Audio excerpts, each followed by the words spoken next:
इस देश में कुलपति नियुक्त कर रहा है आरएसएस, तो वो जो आरएसएस के द्वारा नियुक्त कुलपति है वो जिसको कॉलेज में प्रिंसिपल बनाएगा वो भी आरएसएस का होगा, और प्रो वाइस चांसलर, डीन, परीक्षा नियंत्रक, जितने भी बड़े पद होते हैं विश्वविद्यालय के वो आरएसएस वाले को ही अपॉइंट करेगा। और जब ये सारे लोग विश्वविद्यालय में आरएसएस के हो जाएंगे तो परमानेंट अपॉइंटमेंट भी आरएसएस वाले का ही करेंगे।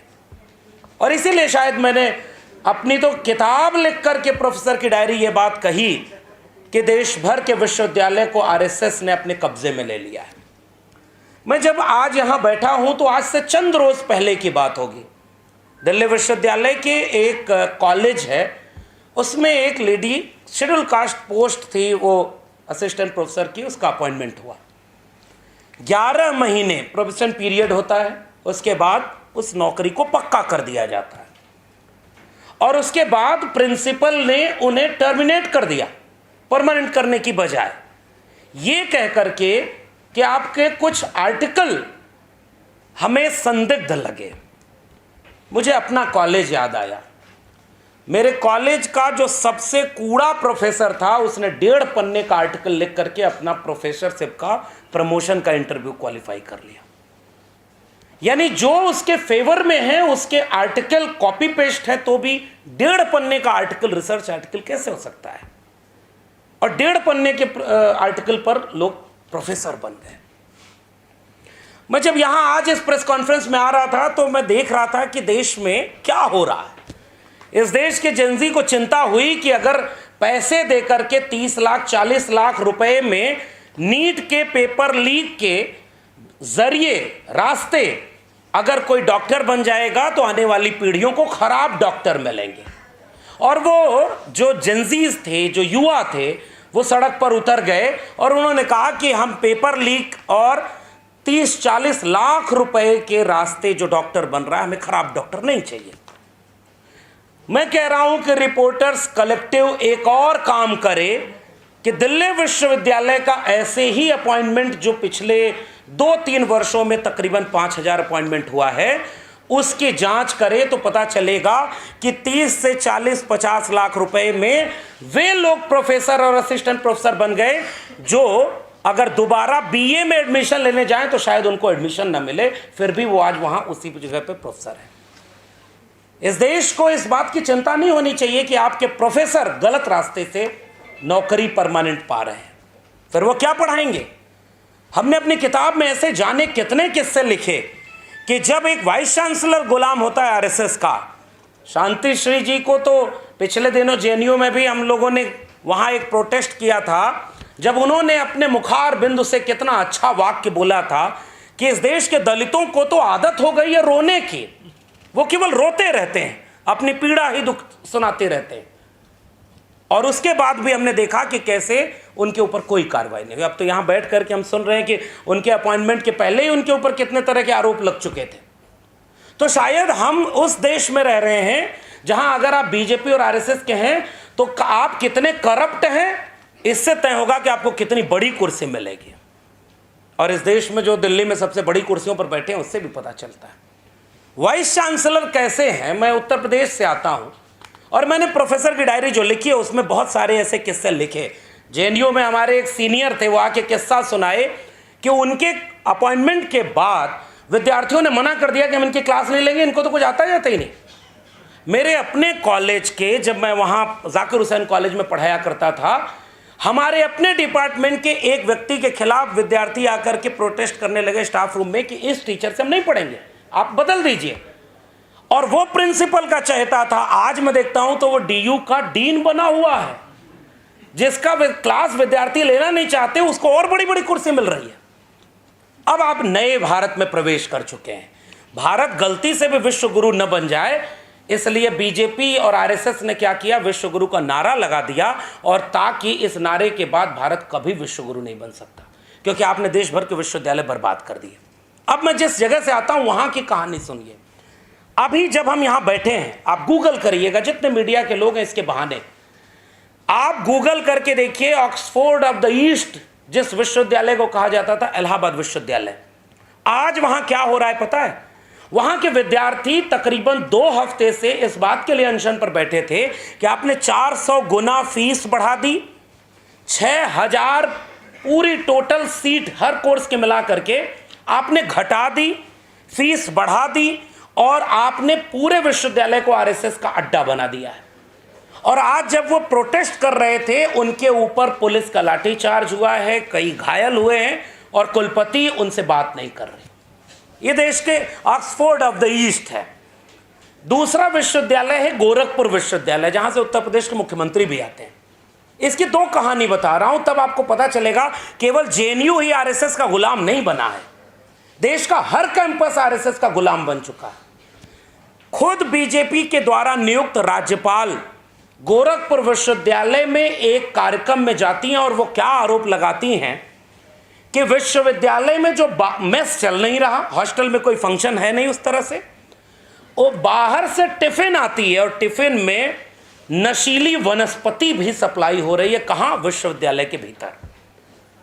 अपॉइंटमेंट गलत हो रहा है, सब कुछ गलत हो रहा है। उसके बाद वो वाइस चांसलर और तमाम लोगों के सामने कहती हैं आपका विश्वविद्यालय बर्बाद हो रहा है। और जब विश्वविद्यालय के विद्यार्थी अपने कुलपति से मिलने जाते हैं तो वो कुलपति उनके ऊपर लाठीचार्ज, फर्जी मुकदमे। इस समय देश का कोई विश्वविद्यालय ऐसा नहीं होगा जहां अगर कोई जेएनयू टीए तो सर बचा हुआ है, मैं आप लोग को बधाई देता हूं कि आप लोग लड़ रहे हैं ताकि शिक्षक बचे हुए हैं। इस देश भर के कैंपस के हर शिक्षक अब केवल प्रमोशन या किसी कमेटी में मेंबर बनने के लिए सरेंडर कर चुके हैं। केवल देश के प्रधानमंत्री के लिए नारा नहीं लगता है कि वो सरेंडर हो चुके हैं देश के बाहर। इस देश का हर विश्वविद्यालय ऐसे तमाम लोगों से भरा पड़ा है। और एक कहानी बता दूं, देश भर के विश्वविद्यालय से जुड़े लोग शर्मिंदा होंगे इस दृश्य को देखकर, जब इलाहाबाद विश्वविद्यालय के विद्यार्थी प्रोटेस्ट कर रहे थे फीस वृद्धि और सीट कटौती के खिलाफ, तो वाइस चांसलर जो आरएसएस की है उसके कहने पर विश्वविद्यालय के प्रोफेसर और कर्मचारी अपने विश्वविद्यालय के छात्रों के खिलाफ आंदोलन करने उतर गए। और ये दृश्य हमने अपनी किताब प्रोफेसर की डायरी में भी लिखा था कि जब हम एडहॉक हुआ करते थे और हम अपने वाइस चांसलर से कहते थे कि आप परमानेंट क्यों नहीं कर रहे, तो हमारे खिलाफ उन गार्ड और कर्मचारियों को खड़ा किया जाता था जो खुद एडहॉक पर होते थे। तो किसी भी राजा के लिए सबसे अच्छा दिन वही होता है जब प्रजा को प्रजा से लड़वा दिया जाए। और ये विश्वविद्यालय में हुआ। अभी हमारे पूर्व एक पत्रकार महोदय कह रहे थे उड़ीसा में 14 वाइस चांसलर नहीं थे, बीजेपी की सरकार बनी, सारे वाइस चांसलर आ गए। हम तो दिल्ली विश्वविद्यालय में हमने देखा लगभग 2010 के बाद से 2014 में सरकार बन गई, फिर भी वीसी अपना नहीं था। 2019 में सरकार बन गई, तब भी उनको हिम्मत नहीं हुई कि परमानेंट अपॉइंटमेंट कराएं। जब उन्होंने प्रिंसिपल अपने बनवा लिए, वाइस चांसलर अपने बनवा लिए, सारे आरएसएस के बनवा लिए, उसके बाद 5000 पोस्ट पर उन्होंने परमानेंट अपॉइंटमेंट कर दिया और सारे आरएसएस वाले हैं। और आज क्या हो रहा है? जेएनयू का मैं एक दृश्य देख रहा था, मैं हिंदी विभाग से था। हमारे हिंदी विभाग की वाइस चांसलर जेएनयू में जो शाखा की परेड चल रही थी उस पर पुष्प वर्षा कर रही थी। वो कभी भी अपने डिपार्टमेंट में उन बच्चों को रिसर्च में एडमिशन दिलवाएगी क्या जो आरएसएस से अलग राय रखते होंगे? जब वो सारे लोग आरएसएस वाले भर गए तो आप कल्पना करिए कि पीएचडी में एडमिशन से लेकर के जो वाइवा में नंबर मिलता है वो सब ये देख कर दिया जाएगा कि कौन किस विचार का है। और इसलिए हम आपसे ये गुजारिश करने आए, फ्रॉड इतना हुआ है, मैं रिपोर्टर्स कलेक्टिव को बहुत धन्यवाद देते हुए कह रहा हूं कि आप एक बार देखिए ना कि कैसे आपने केस यहां पर दिखाया है। तकरीबन 7-8 केस आपने बताया है। मैं अपनी बात को आपके मामले पर जोड़ रहा हूं। आपने कहा कि जो शॉर्ट लिस्टेड नहीं थे उनको भी बाद में जोड़ा गया और वही अपॉइंट हो गए। मैं इलाहाबाद विश्वविद्यालय में खुद अप्लाई करने वाला एप्लीकेंट था और वहां पर हमने देखा कि दोबारा एक लिस्ट निकली। 10 अपॉइंटमेंट अगर हुए हैं तो जो दोबारा लिस्ट निकली उसमें से 8 अपॉइंटमेंट हो गए। फिर ये लिस्ट कैसे निकली थी जो दोबारा आई थी? ये इसीलिए थी क्योंकि अपने लोग उस क्राइटेरिया में नहीं आ रहे थे। अब तो उन्होंने क्राइटेरिया बदल दिया, प्रोफेसर ऑफ प्रैक्टिस। ये क्या है? अगर आपके पास नेट नहीं है, जेआरएफ नहीं है, पीएचडी नहीं है और अगर आपके पास आरएसएस की शाखा वाली प्रथम वर्ष दीक्षित, द्वितीय वर्ष दीक्षित, तृतीय वर्ष दीक्षित अगर आप हैं तो आप डायरेक्ट प्रोफेसर बन सकते हैं, डायरेक्ट वाइस चांसलर बन सकते हैं। सब तो आरएसएस के कब्जे में चला गया। और आरएसएस ने क्या किया? इस देश में जितने लोग बोलने वाले थे उनकी सीटों पर एनएफएस करवाया। यही जवाहरलाल नेहरू विश्वविद्यालय है। आज से तकरीबन 10 साल पहले छात्र संगठनों ने एक ऐसे ही बुकलेट जारी करके ये बताया था कि इंटरव्यू वाइवा जो होता है पीएचडी के एडमिशन में, उसमें जाति देख करके नंबर काटा जाता है। हमारे एक मित्र थे, वो आदिवासी परिवार के आने वाले, उनके बहन को 1 नंबर दिया था, अगर 3 नंबर देते तो उसका सिलेक्शन हो जाता, लेकिन जेएनयू में नहीं है। मैंने अपनी किताब में लिखा है सर कि जाने कितने बच्चे पीएचडी करके वापस अपने गांव लौट गए, लेकिन आरएसएस में नहीं गए, इसलिए आज वो बेरोजगार बैठे हैं, उनका दर्द पूछने वाला कोई नहीं है।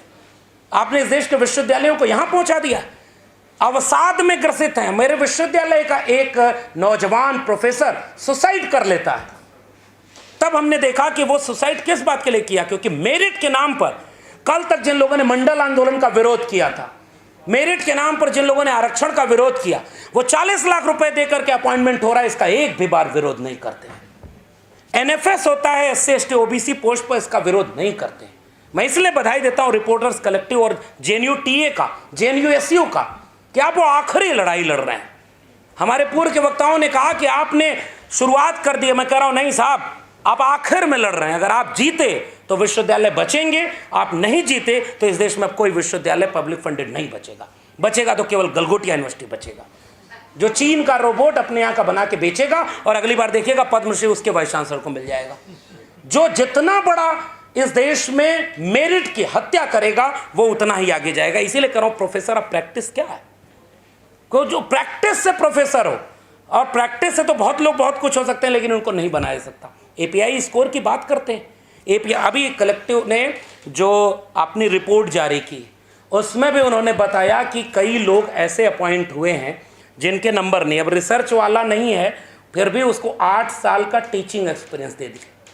दिल्ली विश्वविद्यालय में गेस्ट अपॉइंटमेंट हो रहा है, एड हॉक बंद, परमानेंट अपॉइंटमेंट बंद, क्योंकि अब आरएसएस भी नहीं चाहता कि परमानेंट अपॉइंटमेंट हो। अब उन गेस्ट को कोई भी टीचिंग एक्सपीरियंस नहीं मिलेगा, आप कभी जीवन में प्रोफेसर नहीं बन सकते। अगर आप आरएसएस में गए हैं तो आप तो कुछ भी बन सकते हैं। इसलिए हम कह रहे हैं कि विश्व, और हम तो सर किताब लिख के भुक्त भोगी हैं।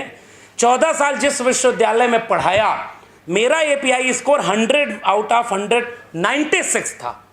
टॉपर ऑफ द बैच में अपने यूनिवर्सिटी का था, उसी यूनिवर्सिटी का जिसमें आज प्रोफेसरों को छात्रों के आंदोलन के खिलाफ नारे लगवाया जा रहा है, और आपने कोई मेरिट नहीं देखी। 52 नंबर वाले का परमानेंट किया है, आप मेरिट देख रहे हैं। अब दिल्ली विश्वविद्यालय में परमानेंट अपॉइंटमेंट कैसे हो रहा है?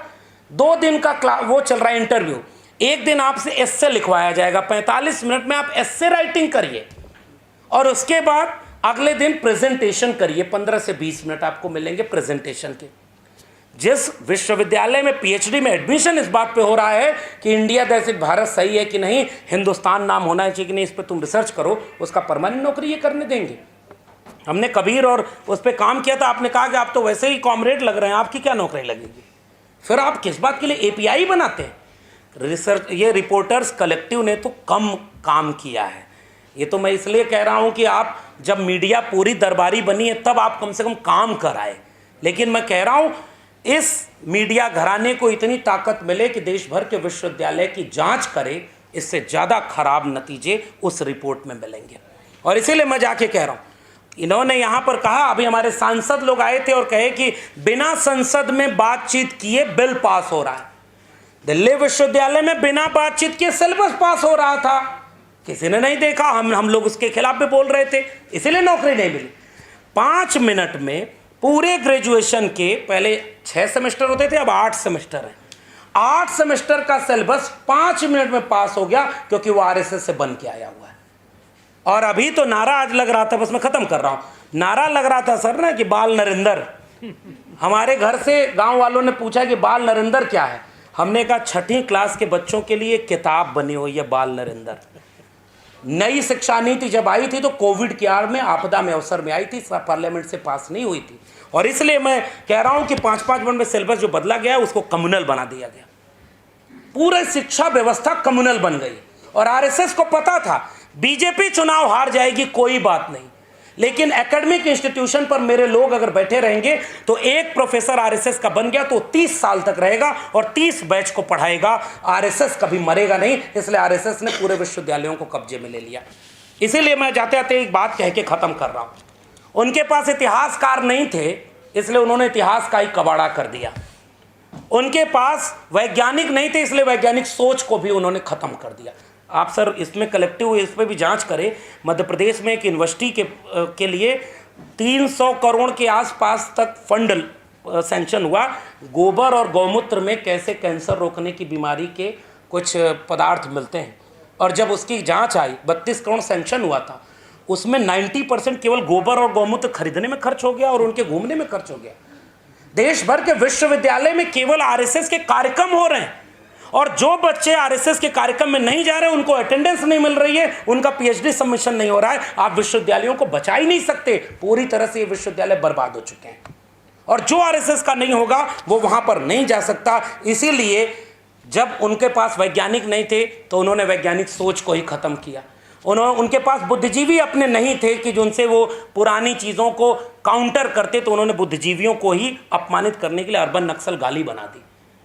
अब उनके पास डिग्री नहीं थी तो उन्होंने सारे देश के युवाओं की डिग्रियों को औचित्यहीन बना दिया है। केवल आरएसएस की डिग्री वाले ही बचेंगे। इसीलिए हम इस बात को, मैंने अपनी किताब लिख करके भी कहा, हमने अपनी नौकरी गंवा के भी कहा, तब भी इस देश में लोगों को नहीं समझ में आया। उत्तर प्रदेश में 26,000 सरकारी स्कूल बंद हो गए हैं।